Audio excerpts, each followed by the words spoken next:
Registry और इकरारनामे में क्या फ़र्क है, ज़रा हमारे नाजरीन को बता सर दें। इकरारनामा होता है बेसिकली एक सादा सा स्टैम्प पेपर निकाल लें। ठीक है, एक होता है लीगल स्टैम्प पेपर, ठीक एक है। होता है 200 वाला स्टैम्प पेपर, ठीक 300 है। वाला स्टैम्प पेपर, 1200 वाला है, 1200 वाला। अच्छा 3000। 1200 ये एक मिथ है, मैं जरा क्लियर ही कर दूं नाजरीन के लिए, बहुत लोगों को पता नहीं होता।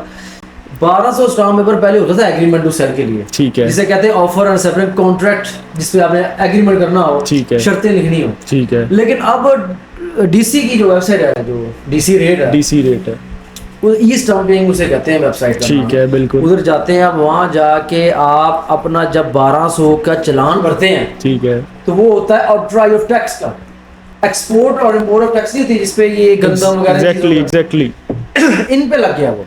ठीक है, होता वो एग्रीमेंट टू सेल, लेकिन ठीक उसके है। नीचे स्पेसिफिक लिख दिया कि ये टैक्स के मतलब है जी, आपने अगर बाहर कोई चीज भेजनी उसका मुआवजा कर रहे हैं आप, ठीक है, यहाँ आ रही है कोई बिल्कुल, चीज, बिल्कुल, कितना टैक्स रिलीव करेंगे, वो लोग समझते नहीं है चीज को। ठीक है, असल में कानून ये कहता है कि मिसाल के तौर पे अगर आपका 50 लाख का सौदा है तो 50 लाख के ऊपर 0.1% फिर 1200, ओके, आप कैलकुलेट करें ना, 50 लाख मल्टीप्लाई 0.1% फिर 1200 करेंगे, ठीक तब है। आपको एक ओरिजिनल स्टैम्प वैल्यू निकलेगी, ओके। जो बैंक ऑफ पंजाब से स्टैम्प पेपर निकलेगा, मिलेगा। उसका चालान फॉर्म ऑनलाइन भरेंगे, बिल्कुल। तो वो करेगा। अच्छा, आप डिफरेंस आपने पूछा कि एग्रीमेंट का और रजिस्ट्री का क्या डिफरेंस है।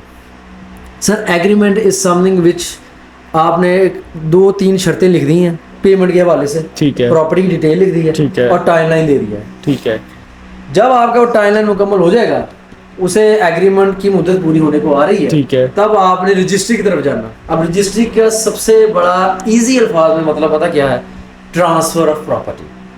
ठीक है, कि मोहम्मद उस्मान से निकल के मेरी तरफ प्रॉपर्टी आने के लिए रजिस्ट्री का प्रोसेस होना जरूरी है। रजिस्ट्री हो को सेल डीड भी कहते हैं, sale deed, in terms of English we call it sale deed, sale deed, और हमारे आम जो पाकिस्तानी जुबान उर्दू जुबान में उसे रजिस्ट्री भी कहते हैं। ठीक।